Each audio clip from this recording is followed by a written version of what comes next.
Et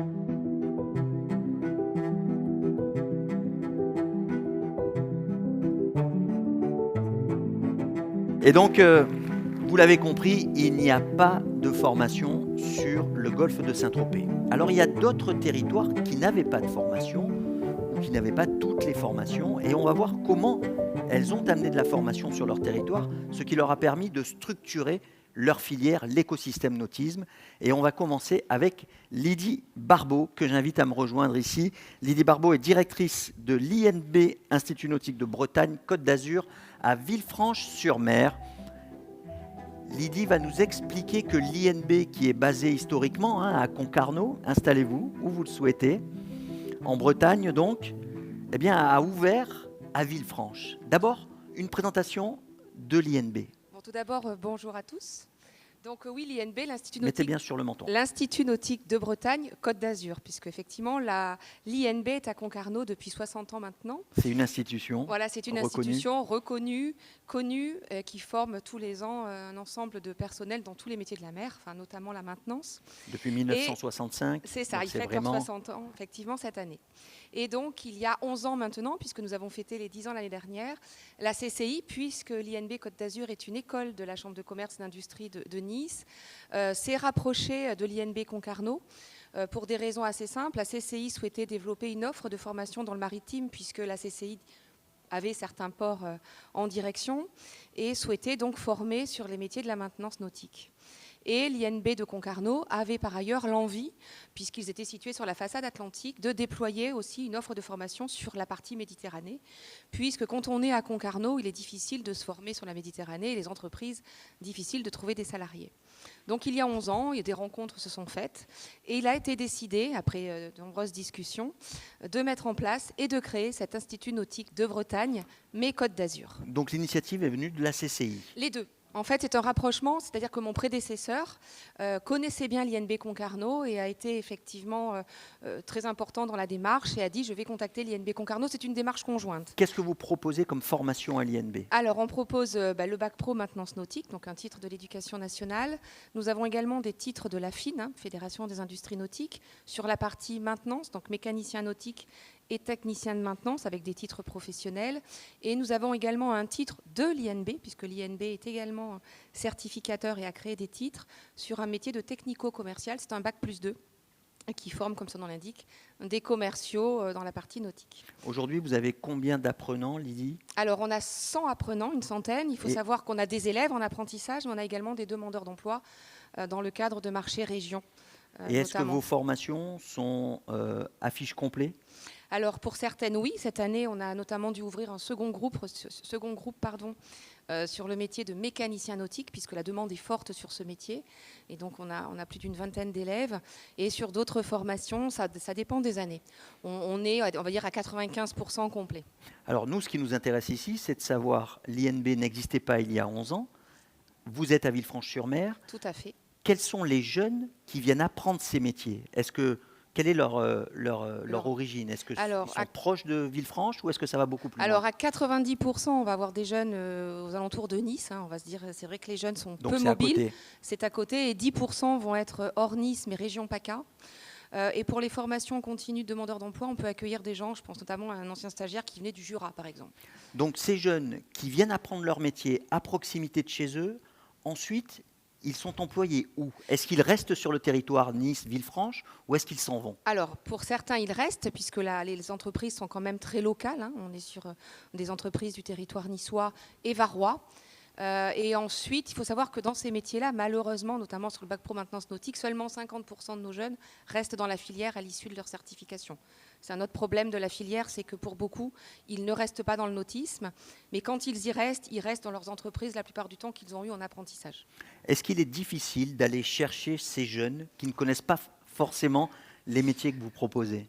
Alors oui et non, certains c'est leur passion, donc c'est vrai qu'ils se sont déjà inscrits, ils ont suivi par exemple un cursus à Jacques Dole, qui est le lycée d'Antibes, ils poursuivent chez nous, et pour d'autres c'est une découverte au moment d'une journée portes ouvertes, c'est le hasard, ils ont vu un métier, un film, et ils viennent nous voir, mais c'est vrai que le sourcing chez nous est problématique. Alors il n'y avait pas de formation, maintenant il y en a, avec l'INB donc à Villefranche. On a vu la dimension donc, des jeunes qui venaient. et les entreprises? Est-ce Alors, qu'elles jouent le jeu de l'apprentissage? oui, bien sûr, les entreprises, nous, on a souvent plus d'offres à proposer que de jeunes à proposer. Donc, on a effectivement un ensemble d'offres, même dans le Var. Là, la difficulté, c'est de trouver le bon candidat par rapport à la mobilité, on l'a déjà évoqué. Mais oui, les entreprises jouent le jeu, sont des métiers en tension. Aujourd'hui, un mécanicien nautique, les entreprises se les arrachent et font de la surenchère sur le salaire, par exemple. Comment ça s'est passé pour choisir les formations? Est-ce que justement vous avez consulté les professionnels de votre bassin? Alors oui, on a effectivement une étude qui avait été menée au moment de l'ouverture de l'INB. On a reproduit également l'offre de formation proposée par l'INB à Concarneau, qui, fort à l'époque de ses 50 ans, a été également prescripteur dans les formations à proposer. Et régulièrement, on fait des veilles pour voir s'il y aurait d'autres formations à proposer. C'était parfait, merci beaucoup, c'est clair. Vous pouvez rester là ou regagner votre place comme Non, vous voulez. Vous restez là, vous êtes bien, c'est confort. Hein. On est bien. C'est Roche-Beaubois. C'est Roche-Beaubois. Ah, bien. Vous avez tous retenu, c'est Roche-Beaubois. C'était pas préparé, total impro. On va aller maintenant dans les Pyrénées-Orientales, en Occitanie, dans la commune de Canet-en-Roussillon. Il y a quelques années, il n'y avait rien. On est à peu près en 2007, il n'y avait pas de pôle nautique, il n'y avait rien. Et on va découvrir aujourd'hui, en 2025, ce qui existe. Et je vais demander à Philippe Laganne et Guillaume Philippe de me rejoindre. Installez-vous sur le canapé blanc, on peut les applaudir eux aussi. Hein. Ils sont venus de loin, ils sont partis ce matin en voiture et ils sont là. Le premier c'est Philippe Laganne, le deuxième c'est Guillaume Philippe.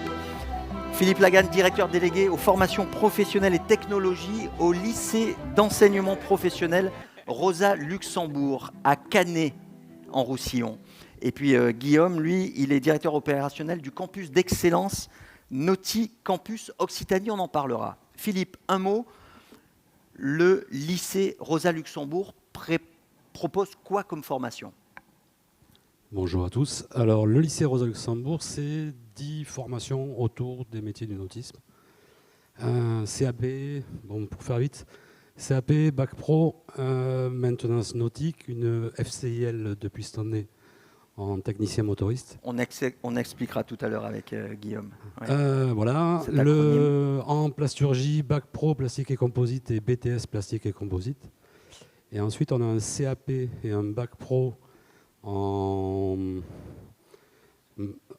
sellerie, voilà, en sellerie, et depuis 3 ans maintenant, une FCIL en voilerie et sellerie nautique. Le taux de remplissage de ces formations? C'est plein. Je ne sais pas, le taux de remplissage.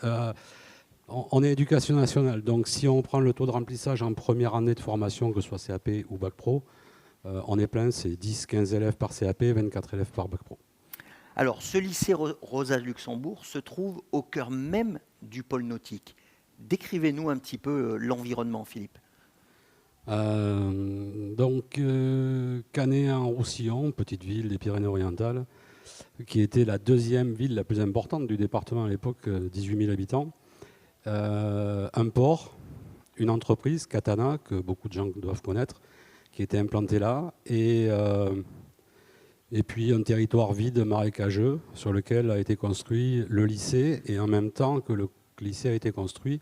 Alors le lycée, c'est 1400 élèves en tout, parce que c'est aussi un lycée général, hein, d'accord ? Et en même temps qu'on construisait le lycée, il s'est construit un bras de mer, un petit ajout au port, et puis un pôle nautique, qui ressemblait à peu près à il était loin, mon ami, qui ressemblait à peu près à un terrain vague avec des routes et des circuits, mais rien sur le terrain. Voilà. Donc il y a la construction de cet établissement, c'est ça, et Absolument. en même temps, parce qu'il y a une vision politique de l'ancienne maire de Canet, de faire une zone technique. Expliquez-nous un petit peu quelle a été la vision politique. Alors la vision politique, je ne la connais pas. En tout cas, je sais que le Canet-en-Roussillon était une des rares villes encore dans les Pyrénées-Orientales à avoir du foncier. Et je pense que ils ont décidé d'un commun accord, il y a Katana qui construisait quand même déjà pas mal de bateaux sur place, de favoriser l'implantation d'entreprises autour des métiers du nautisme. Et donc, ils ont, avec la communauté de communes à l'époque, maintenant c'est Perpignan Méditerranée, ils ont décidé donc de faire cette zone technique. La zone technique, c'est 15 hectares. d'accord ? 15 hectares. Aujourd'hui, 40 entreprises, 900 emplois. À l'époque, 3 entreprises, 150 emplois. donc c'est pas mal. Ça a vraiment structuré le territoire, ce pôle nautique, et avec ce lycée. Absolument. L'un ne va pas sans l'autre pour vous ? En tout cas, c'est la demande des entreprises. C'est-à-dire qu'aujourd'hui, les entreprises qui souhaitent s'implanter, enfin, celles qui veulent s'implanter aujourd'hui, il faut qu'elles attendent un petit peu parce qu'il n'y a plus de place. Et il va y avoir une nouvelle zone de 15 hectares hein, qui va être... 13 hectares 13 supplémentaires, hectares. voilà. Aujourd'hui, la question posée, en dehors des tarifs, c'est y a-t-il de la formation dans le département ? D'accord. Voilà. C'est-à-dire les entreprises viennent parce qu'il y a de la formation. C'est une des questions, j'espère en tout cas, mais c'est la question qu'ils posent. Ce pôle nautisme, il fonctionne comment ? Quel est le rôle de la communauté de communes ? Comment les entreprises se sont organisées ? Alors là, vous m'en demandez beaucoup parce que je ne fais pas partie de la politique départementale, mais il est géré effectivement par la Perpignan Méditerranée, la communauté de communes. Et ensuite, évidemment, la mairie de Canet a évidemment pas mal d'enjeux également au milieu de cette zone technique. Et puis, les entreprises ont formé alors on ne va pas dire un cluster, hein, parce que c'est pas tout à fait comme ça, mais en tout cas, ont monté une association, c'est l'association Nautipole, qui a suivi avec les années, qui a suivi à peu près le sillage de la mer, et qui aujourd'hui se structure un petit peu plus, puisque beaucoup d'entreprises de refit se sont installées sur Canet, d'autres avec des spécificités très particulières. Voilà, et bon, je pense que tout le monde se connaît, tout le monde arrive à travailler à peu près ensemble. Guillaume, vous allez nous expliquer le campus d'excellence des métiers de la mer, des métiers du nautisme, pardon. Du nautisme. Qu'est-ce que c'est exactement ? Et donc c'est pour l'ensemble de la région Occitanie, c'est-à-dire on est parti du succès de Rosa Luxembourg pour se développer un petit peu sur cette filière nautisme. Oui, tout à fait. C'est-à-dire que sur la région Occitanie, il y a plusieurs territoires sur lesquels il y a une activité économique liée à la plaisance, donc au nautisme.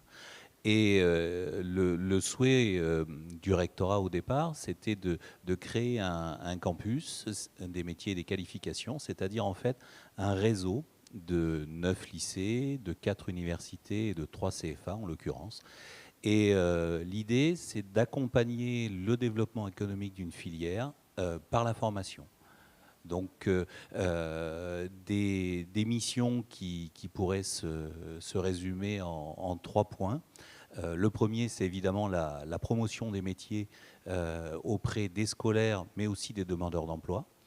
Et puis le second point, c'est d'émettre des propositions d'évolution de l'offre de formation, concertée avec le tissu économique, bien évidemment.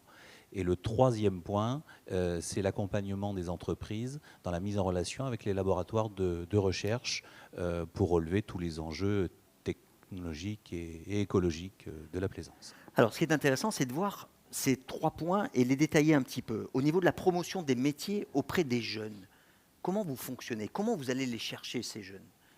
Alors pour la promotion des métiers, on met en place évidemment beaucoup d'actions. On se rend par exemple dans les collèges avec des enseignants, on présente les métiers du nautisme, on explique les contenus des différentes formations liées au nautisme. On participe à des démonstrations métiers sur les salons d'orientation, mais aussi sur les salons du nautisme.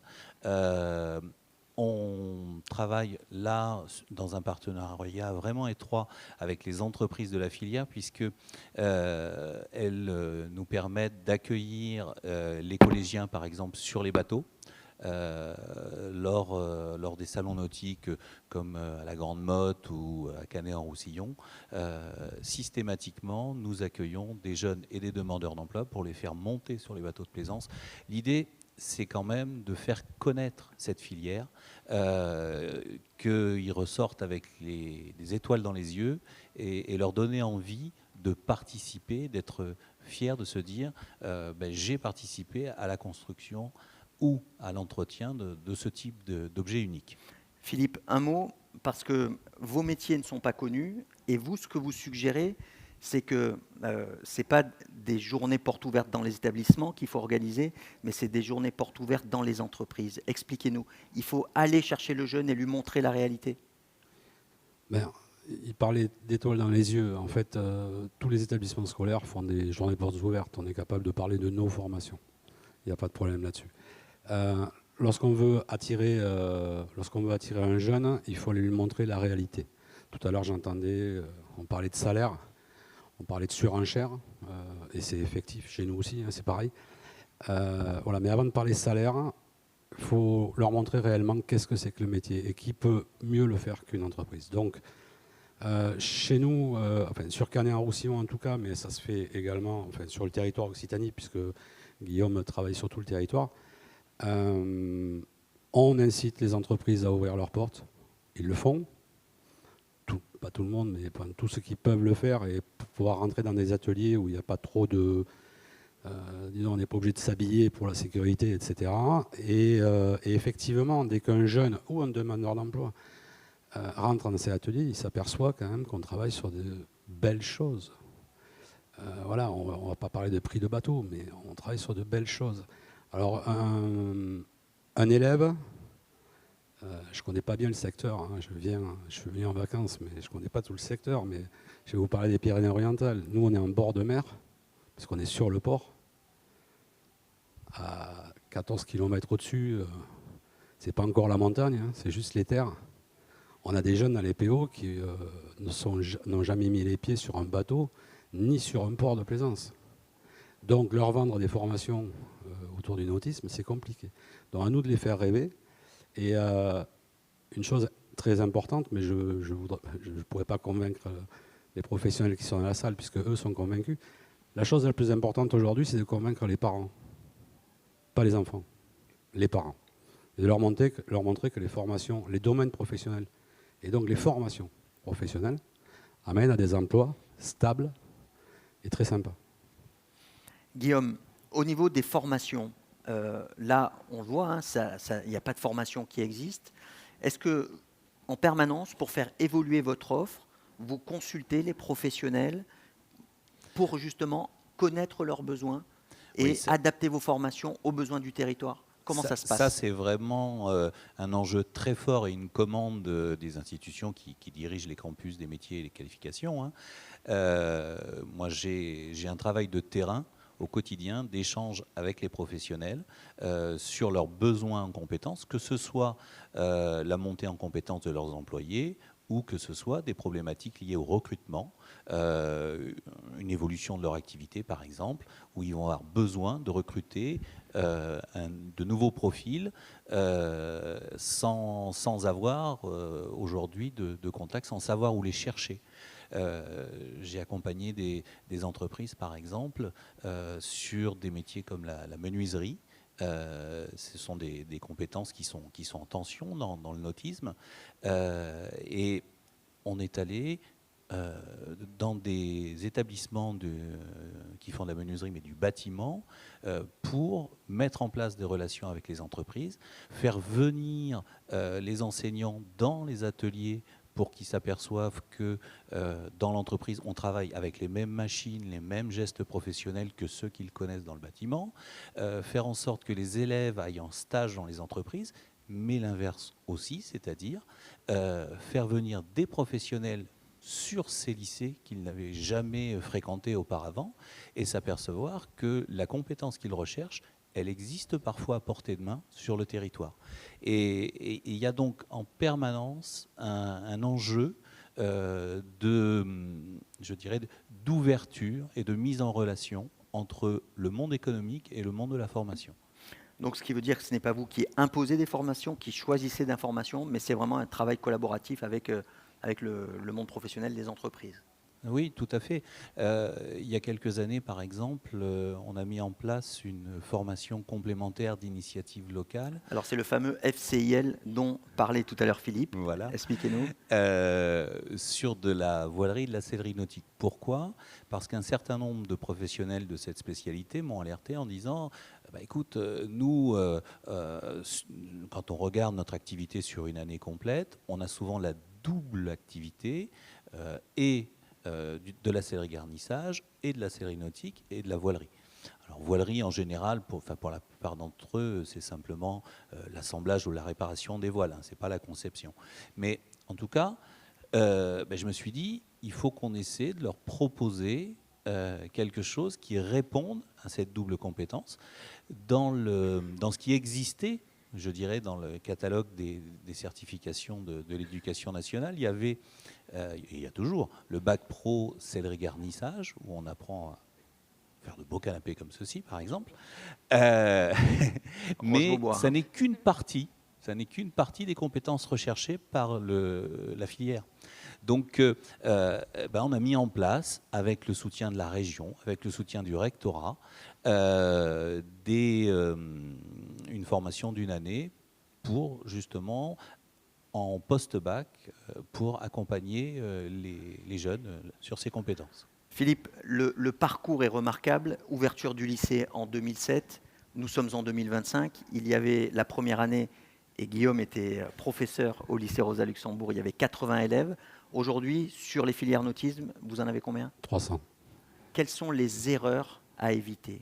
Et justement, que votre expérience serve si il y a un jour une formation ou plusieurs sur le golf. À quoi il faut faire attention ?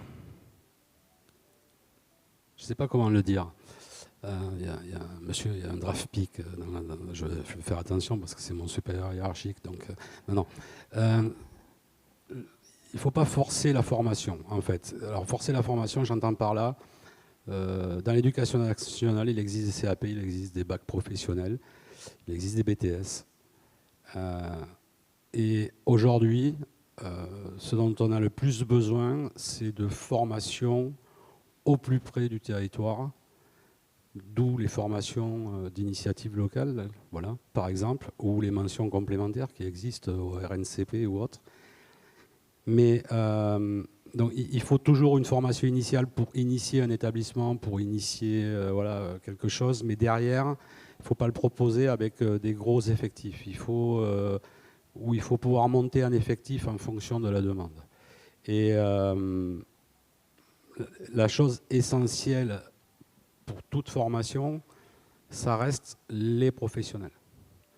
Lorsqu'on fait un bac professionnel, en initial, pas en apprentissage, en initial, c'est 22 semaines de stage par an, quand on a les 3 années.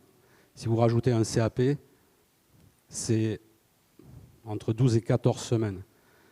Si on ne veut pas envoyer tout le monde en même temps, si j'additionne tout, 22 plus 12 ou 22 plus 14, voilà, on est à 34-35 semaines par an de stage. Et il faut que vous, les professionnels, vous acceptiez aussi cette contrainte, puisque si demain des formations se montent sur votre territoire, vous serez les premiers à, excusez-moi le mot, hein, ce sera juste une fois, à subir l'assaut des jeunes qui viendront rechercher, faire signer leur convention de stage. Sauf s'ils sont en apprentissage. Mais en tout cas pour l'initial, c'est comme ça. Donc, mais c'est vous les gens les plus importants. En tout cas pour ça, vous voyez, les stages en entreprise et comme disait Guillaume, pour les formations complémentaires, c'est vos choix à vous aussi. Et sans eux, ça ne peut pas fonctionner la formation, on est d'accord ? Pas d'entreprise, pas de formation. Et peut-être une dimension aussi importante, ne pas attendre que les jeunes arrivent au lycée et peut-être d'aller déjà les chercher au collège. Oui. On lance ça chez nous. Alors bon, ça existait déjà, mais c'était déjà pas facile. Moi, je viens de l'industrie plastique, hein, donc l'industrie plastique, elle a été très heureuse en France, et puis à un moment donné, elle a disparu. Et puis elle a réapparu, mais les gens restaient chez eux et ils gardaient leurs produits chez eux en ayant peur de se les faire piquer. Donc ils ont fermé leurs entreprises. Plus d'entreprises, plus d'envie. Plus d'envie. Et aujourd'hui, pour fabriquer des bateaux en composite, moi j'ai une formation, je suis plasturgiste de métier, hein, plastique et composite. En bac pro, aujourd'hui, je peux vous le dire, hein, je vais le dire comme ça d'ailleurs, tiens, voilà, sur Canet-en-Roussillon, j'ai 24 places en bac pro. Si j'arrive à amener 24 élèves en terminale bac pro, j'ai 1,8 offres d'emploi par élève. En BTS, plastique et composite, On va le travailler à l'échelon national parce que c'est plus facile pour moi. On a entre 8 et 14 offres d'emploi par élève sortant. Impressionnant. Donc, on ne va pas parler de salaire, Mmh. on est d'accord?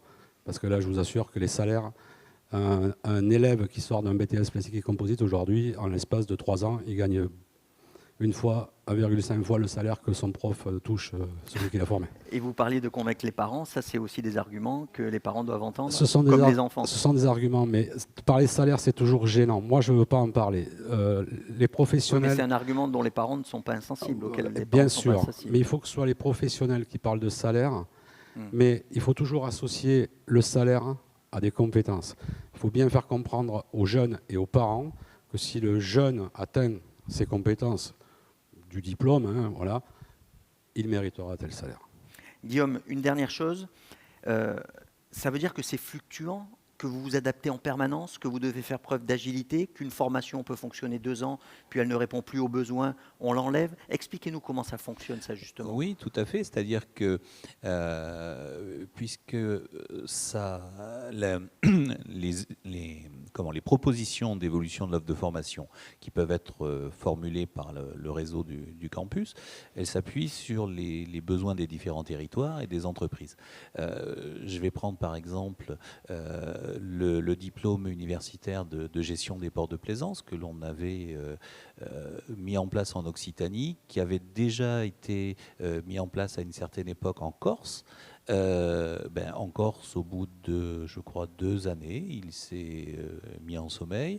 Et là, en Occitanie, en accord avec l'Union des villes portuaires d'Occitanie, hein, la même chose que l'UPACA, on a mis en sommeil puisque les besoins de recrutement de directeurs de ports et de cadres supérieurs sur les ports étaient pourvus. Donc on passe à autre chose. Et actuellement, par exemple, cette année, on vient d'ouvrir un autre diplôme universitaire, mais cette fois sur le rétrofit, donc le passage pour un bateau d'un moteur thermique à un moteur électrique. Voilà. Donc une adaptation en permanence et une écoute du monde économique. Merci beaucoup pour l'échange de ces bonnes pratiques. Restez avec nous et on va parler de la Chambre de métier et de l'artisanat de la région PACA avec sa directrice de formation pour la 4e invitée de cette table ronde, Magali Sirerols. Installez-vous, Magali, à côté de Lydie. Tenez. Alors expliquez-nous un petit peu, vous avez à la Seine un CMA formation, un peu de discipline s'il vous plaît mesdames, non ça ne va pas du tout là. Pardon. Alors vous êtes à la Seine-sur-Mer, c'est Sylvie Revès qui dirige votre CMA formation, c'est un campus. Qu'est-ce qu'on y fait sur ce campus ? Alors, sur le campus de la Seine-sur-Mer, hein, on réalise des formations dans plusieurs domaines. On a à peu près 1200 apprenants qui passent dans le campus. Mais si je focalise un petit peu sur le domaine maritime et sur l'industrie et les métiers de la mer, ça représente à peu près 350 apprenants, une centaine d'apprentis et 250 stagiaires de la formation continue. Alors tout à l'heure, on le disait hein, avec Guillaume, il y a une adaptation à la demande de l'écosystème. Vous avez une expérience intéressante en termes de formation pour Corsica Linea. Qu'est-ce que vous avez mis en place et comment est née cette formation de la demande de Corsica Linea ? Alors c'est vrai que cet exemple est intéressant, mais en fait, il n'est que l'illustration d'une manière de travailler sur le campus. Hein. Puisque c'est vrai que ce campus est ancré dans son territoire. On parlait tout à l'heure de l'ancrage local, il est juste essentiel.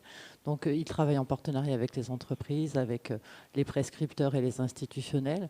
Et la particularité dans cette action-là singulière, c'est que ça a été réalisé dans le cadre d'une AFPR. Alors, on jargonne beaucoup dans le monde de la formation, hein, mais en fait, c'est une action de formation préalable au recrutement. On parlait tout à l'heure des POE. Bon, on est dans les mêmes types de dispositifs qui visent en fait à essayer de sécuriser le recrutement d'une entreprise pour un besoin qui a été préidentifié.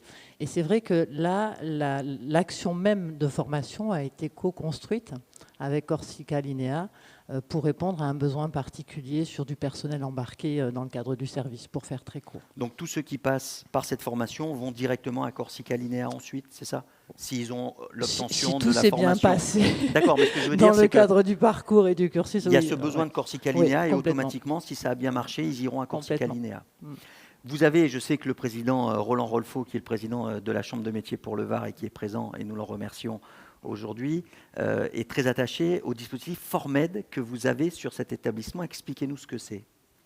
Alors Formed, c'est un dispositif qui a pris naissance dans le cadre du PIA et du campus des métiers Alors, et des encore qualifications. un acronyme, Magali, Oui, ça va pas du des tout, là. programmes d'investissement annuels et du CMQE, donc Ah, du c'est pas possible, campus ce des pays-là. métiers et des qualifications de l'excellence des métiers de la mer.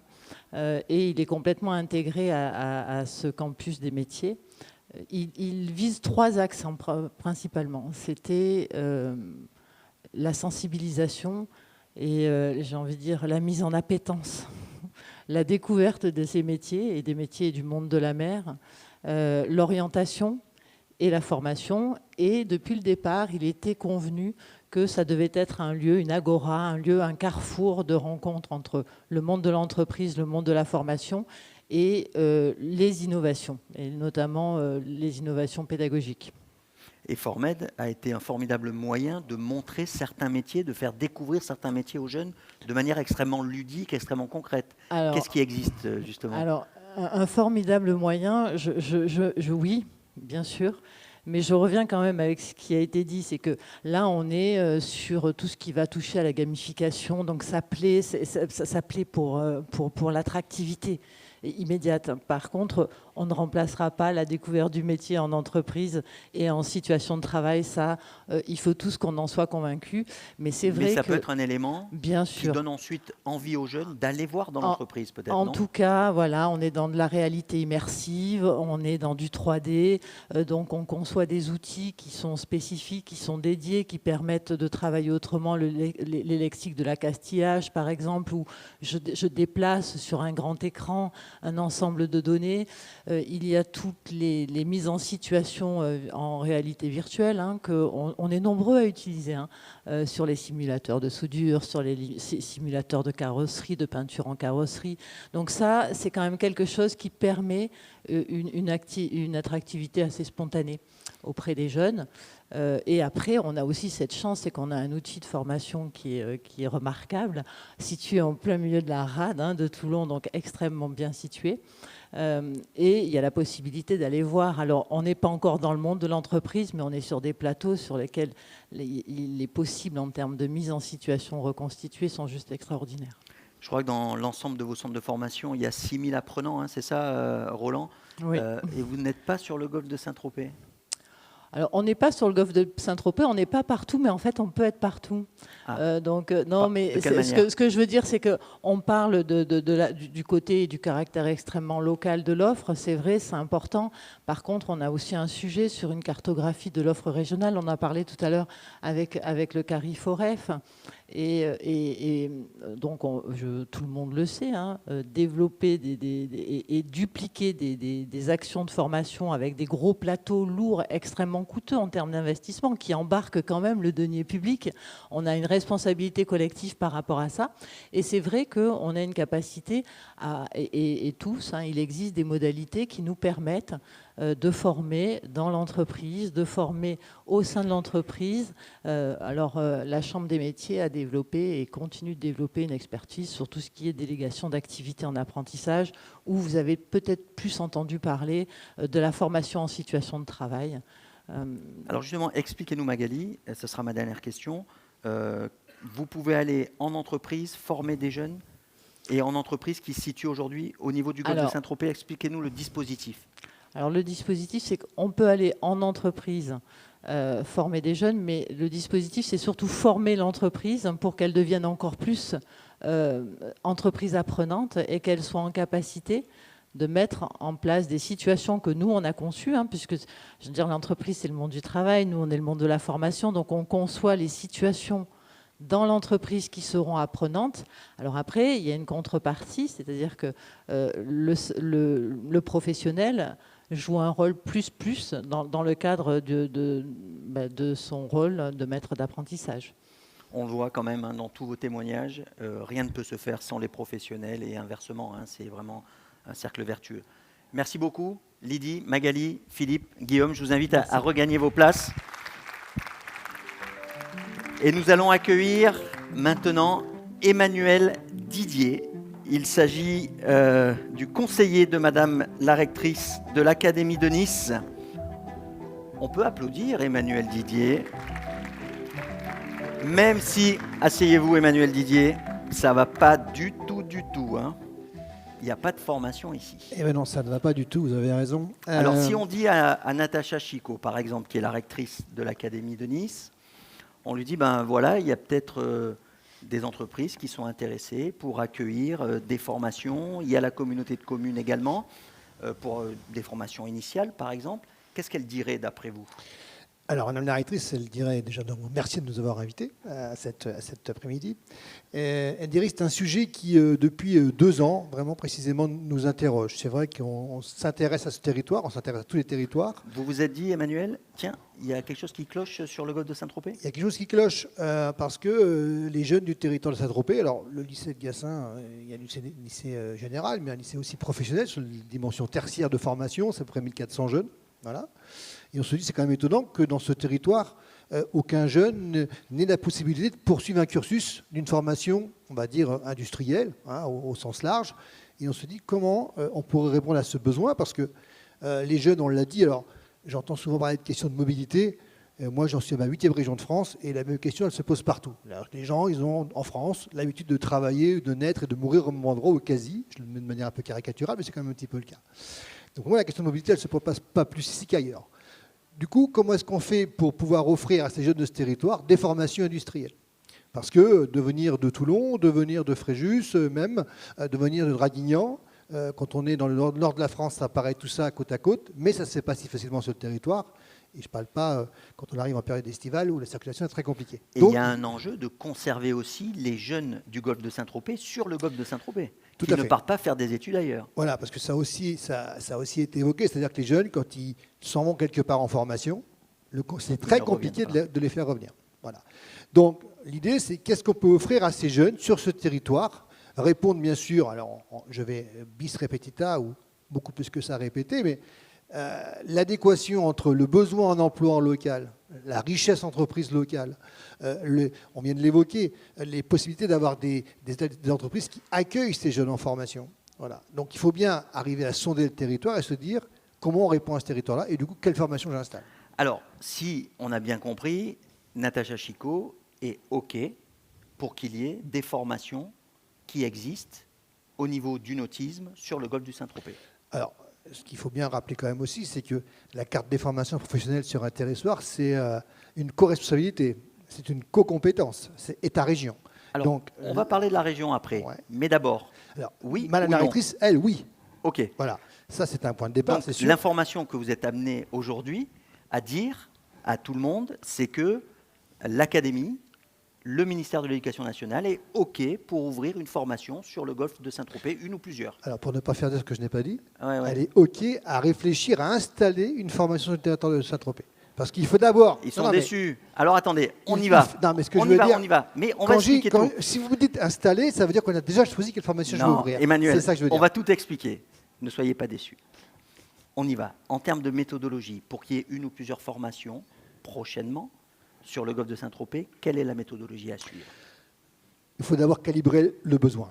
Ça, c'est indispensable. On l'a évoqué, on l'a survolé, on a parlé Tout le monde le dit, hein, Philippe. Voilà, de combien il faut de jeunes dans une formation. Il faut que... Moi, souvent, quand même, je viens aussi du monde de l'industrie. Hein. Donc, j'ai une dimension toujours rentabilité. C'est-à-dire que je ne vais pas ouvrir...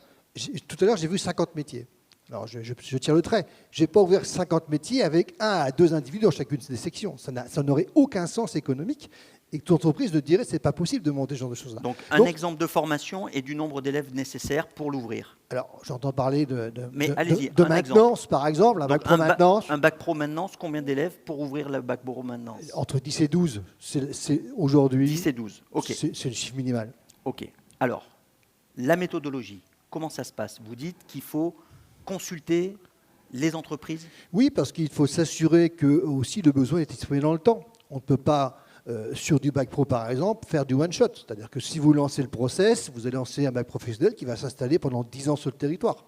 Alors, bien sûr que les jeunes ne vont peut-être pas tous s'insérer sur le territoire, mais il faut qu'on ait un besoin probant pour pouvoir s'installer sur ce territoire. Sinon, on trouve d'autres stratégies. Donc là, comment ça peut se passer au niveau rétro-planning, par exemple? Eh bien, si on est un petit peu fou et qu'on imagine une ouverture à la rentrée 2026, pour nous, c'est le plus tôt possible parce que la rentrée 2025, elle est ficelée depuis le mois de décembre dernier. D'accord. Donc, on est à peu près toujours à Donc, 8 à 9 mois d'avance. On peut se dire lycée de Gassin, rentrée 2026. Jusque-là, comment ça se passe? Eh bien, il faudrait que courant mars, on puisse avoir une rencontre avec les élus et les entreprises ou les représentants des entreprises en local pour justement déterminer rapidement ce besoin et ensuite enclencher avec les services de la région, parce que vous n'avez pas alors je les cite, mais on va ils sont en parler, quand même là. on va en parler. Voilà, ils sont quand même là aussi parce que c'est quand même la région sud qui est propriétaire des lycées et qui, elle, va être donner son accord ou pas, ou mettre des moyens pour faire évoluer ces lycées. Alors, pour que tout soit très clair, d'ici fin mars, vous organisez une réunion avec la communauté de communes, par exemple. On peut. Les organisations professionnelles qui existent sur le territoire. On peut.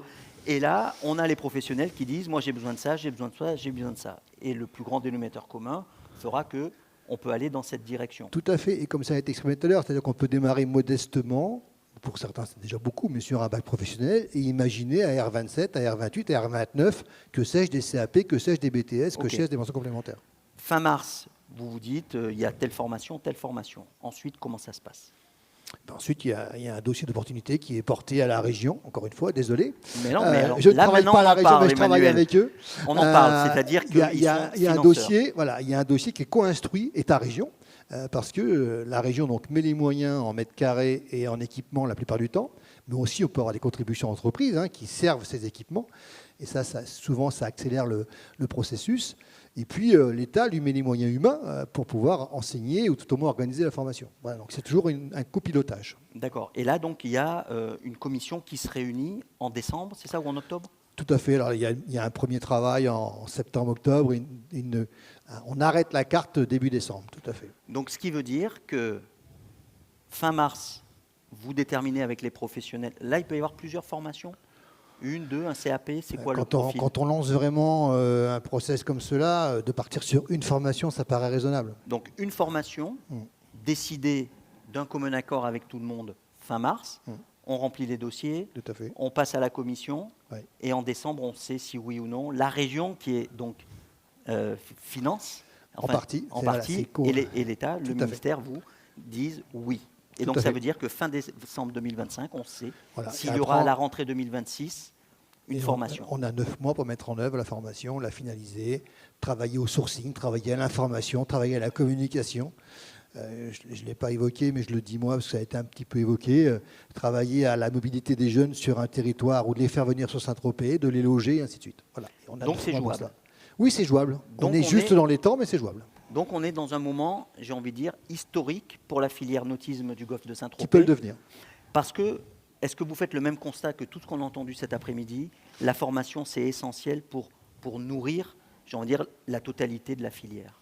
Bien sûr que c'est essentiel, mais je pense que quand on qualifie le besoin, on l'a aussi évoqué à plusieurs reprises, il y a le besoin à moyen long terme avec des formations initiales, mais aussi il peut y avoir des réponses en besoin d'urgence, parce qu'on a aussi un réseau de formation continue, les Greta, qui peuvent là, en one-shot, en personnalisé, en entreprise par entreprise, accompagner une montée en compétences d'un salarié, sourcer un salarié de proximité et le monter en compétences sur des domaines très divers et variés. Donc voilà. Donc je pense qu'il faut vraiment qualifier les métiers, qualifier le volume et qualifier la temporalité. Une fois qu'on a ces éléments-là sur un territoire, on peut imaginer un parcours de formation.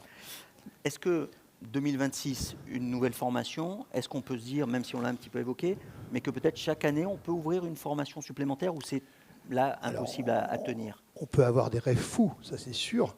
Le nerf de la guerre, c'est est-ce qu'on a des jeunes dans les formations? Tout à l'heure, ça a aussi été évoqué. Si on a des jeunes qui demandent, si ça pousse, s'il y a de la volonté des jeunes de venir sur ces formations-là, on ouvre. Moi, j'ai tendance à dire, et je dis régulièrement, si on a des jeunes qui tapent à la porte pour une formation, on ouvre. On met quasi toujours les moyens. Sauf sur des formations qu'on appelle, nous, de niche ou à risque, on ne va pas former pour former parce que les gens n'y restent pas ou il n'y a pas d'employabilité.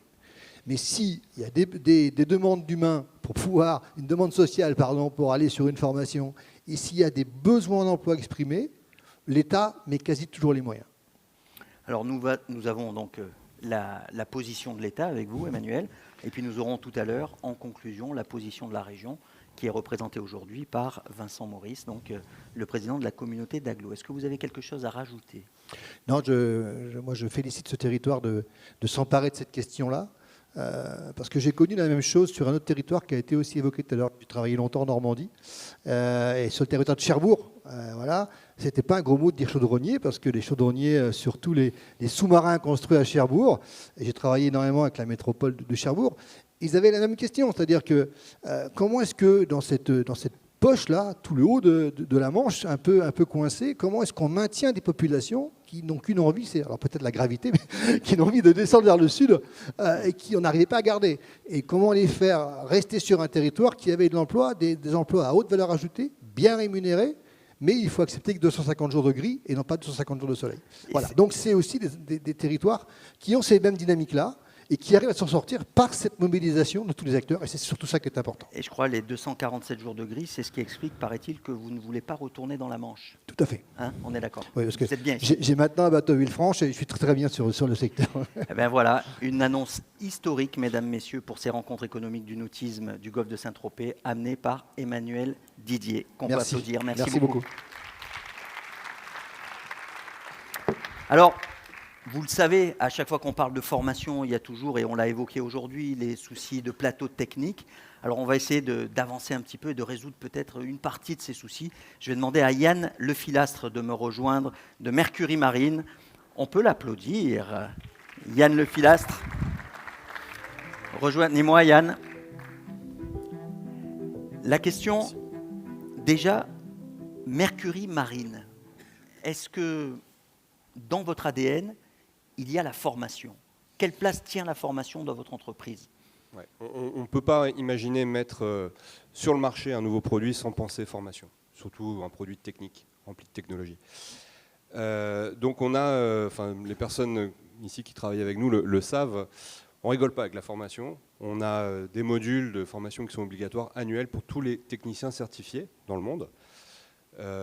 À titre d'exemple, en France, sur 2024, on a donné 900 certifications. Donc il y a plusieurs certifications par technicien. Et pour ce faire, on s'est appuyé sur deux établissements avec lesquels on est partenaire, donc le lycée de la Coudoulière à Sifour et l'INB à Concarneau, on en a parlé tout à l'heure, qui sont des établissements avec lesquels on a un vrai partenariat qui nous permettent de profiter de leurs infrastructures pour recevoir notre réseau. Et en contrepartie, ils accèdent à nos services, nos technologies, nos produits et nos formations pour pouvoir eux-mêmes former leurs stagiaires. D'accord. Ce sont des formations, j'imagine, autour de la mécanique, de l'électricité des moteurs. Oui, c'est ça. Alors, il y a plusieurs... En mécanique, on va parler de hors-bord. Il y a les technologies conventionnelles et on a les technologies avancées. Donc, sur les technologies avancées, c'est vraiment... quelque chose qui est très important, c'est vraiment notre domaine, notre spécialité chez Mercury. Et donc, on a beaucoup de technologies, que ce soit de la conception du moteur en fonderie pure. Donc, on explique pourquoi c'est un moteur qui est vraiment dédié uniquement au bateau. On est les seuls à faire ça, à faire des moteurs uniquement dédiés au bateau. Et puis ensuite, toutes les périphéries, puisqu'on est dans un milieu contraignant, avec des besoins très particuliers. Et pour arriver à un niveau de performance, on est obligé d'avoir un concentré de technologie mis bout à bout pour avoir des moteurs performants comme les nôtres. Alors justement, quand vous travaillez avec l'INB, quand vous travaillez avec d'autres écoles, on travaille sur quoi? Sur des moteurs Mercury? Comment ça se passe concrètement? Et quel moteur Mercury? Puisqu'on l'a vu avec Robert tout à l'heure, il y a de l'électricité, il y a de l'éthanol, du HVO, etc. Donc qu'est-ce que vous mettez à disposition des établissements? Alors on a plusieurs certifications déjà par segment de produits. On va dissocier les petites puissances, des moyennes puissances, des grandes puissances. Ensuite, on a la particularité aussi de concevoir, de fabriquer, j'en ai parlé tout à l'heure un petit peu, mais un écosystème. Donc on ne va pas fabriquer seulement un moteur, on va s'intéresser à partir de l'hélice jusqu'à la direction et toutes les périphéries qui sont des composants très souvent que l'on fabrique, en tout cas qui sont développés chez nous. Donc ça nécessite des compétences en mécanique pure, basique, des compétences en électronique, en électricité. Voilà, tout ça, c'est un concentré de compétences qui sont nécessaires avec des modules différents. L'informatique également beaucoup, avec un module spécifique. Alors, vous l'avez vu, hein, il y a peut-être une formation bientôt qui va arriver. En tout cas, il y a l'envie de ce territoire de se structurer autour d'offres de formation. Comment vous pourriez vous associer? Est-ce que vous avez envie de vous associer à ça sur ce marché du golfe de Saint-Tropez où quand même vous êtes leader sur certains... Ben oui, bien sûr, c'est pas le tout de mettre beaucoup de produits sur le marché, et en plus on a la chance d'avoir un certain succès ici dans le golfe de Saint-Tropez. Il faut penser maintenance et il faut penser main-d'œuvre opérationnelle à court terme, moyen terme et long terme, puisqu'on ne compte pas s'arrêter là. Ben oui, déjà on salue la démarche, l'initiative, c'est extrêmement intéressant. On connaît bien la problématique de recruter, alors ça c'est propre à l'échelle nationale, mais locale aussi. Et donc, on souhaite devenir partenaire, en tout cas, si ça voit le jour et que vous arrivez à créer une formation dédiée pour la partie mécanique navale, en tout cas vous accompagner et pour vous apporter nos technologies, vous donner accès à nos technologies, à nos modules de formation. On a beaucoup de choses, hein, je ne vais pas rentrer dans les détails, mais on a vraiment beaucoup de choses intéressantes. Et puis le ou les formateurs auront également accès, alors pour le réseau français, ce sont des formations payantes, hein, mais nous on est prêt à vous mettre à disposition des formations qui seront annuelles pour vos formateurs, pour qu'ils soient familiarisés et compétents pour pouvoir former des stagiaires à utiliser nos technologies. Donc je résume, vous mettez donc à disposition des moteurs ou pas? On vous donne accès aux moteurs. D'accord. Alors ça, il faudra qu'on discute du besoin. Parce ça, c'est pas moi, c'est la communauté de communes. Hein. Aujourd'hui, il n'est pas encore défini, il n'est pas clair. Donc on doit d'abord vous permettre d'y accéder. On a un besoin en 2026 quand même à court terme. Donc on vous donne accès aux produits, à l'outillage et à nos technologies. Et vous formez gratuitement, alors que c'est payant, les professeurs qui formeront les jeunes du golfe de Saint-Tropez. Oui, tout à fait. Ça s'applaudit, ça, ou pas? Et c'est là aussi l'image du golfe de Saint-Tropez qui est associée à l'excellence d'un leader mondial et inversement un territoire d'exception avec un leader mondial, oui. Oui, c'est ça. Et puis aussi le fait de donner accès à des produits modernes. Souvent dans une formation, on va avoir des produits qui sont plus ou moins vétustes. Ce n'est pas forcément très glamour pour un jeune. On le constate avec le partenariat qu'on a à l'INB. Ils commencent leur cursus de formation par de la mécanique traditionnelle, 2 temps, 4 temps, avec des moteurs plus ou moins récents. Et en général, ils la terminent sur le dernier V10, qui est le dernier né de nos produits. Donc c'est tout de suite concret, c'est un produit qui est intéressant. Ils se projettent tout de suite à l'idée de pouvoir travailler ensuite dans les entreprises, dans le nautisme, avec clairement une vision tout de suite de ce que ça va donner son métier d'après. Donc c'est intéressant d'avoir des supports récents. Ouais. C'est donner les étoiles dans les yeux, comme disait Guillaume en fait tout à l'heure. Ouais, c'est qu'aujourd'hui, la mécanique, c'est plus ce que c'était, et peut-être c'est plus tel que l'image, l'image que les gens ont. Oui, on a un métier de passion, et il faut qu'on passionne les jeunes, c'est important. Yann Le Filastre, Mercury Marine, merci beaucoup. Merci.